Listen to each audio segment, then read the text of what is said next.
একদিন হজরত ফাতেমা রাদিয়াল্লাহ এবং তার বোন হজরত কুলসুম রাদিয়াল্লাহের জীবনে এক ঘটনা ঘটে। কুলসুম ছিলেন ধনী আর ফাতেমা রাদিয়াল্লাহ খুব গরিব। একদিন কুলসুম এক বিয়ের দাওয়াত পেয়ে দামি পোশাকে চলে গেলেন, কিন্তু ফাতেমা রাদিয়াল্লাহের কাছে ছিল না কোনো সুন্দর পোশাক।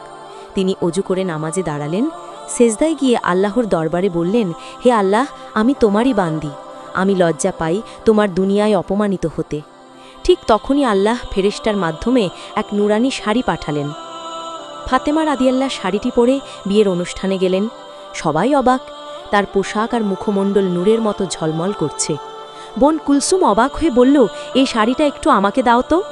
ফাতেমা রাদিয়াল্লাহ হাসি মুখে দিলেন, কিন্তু আঁচলটা মাথায় দেওয়া মাত্র কুলসুম চমকে উঠল। মনে হলো পুরো দুনিয়া তার মাথায় ভার হয়ে গেছে। ভয়ে আঁচল সরিয়ে নিলেন আর বুঝলেন, যার পোশাক আল্লাহর দেয়া তার নূর কেউ ধার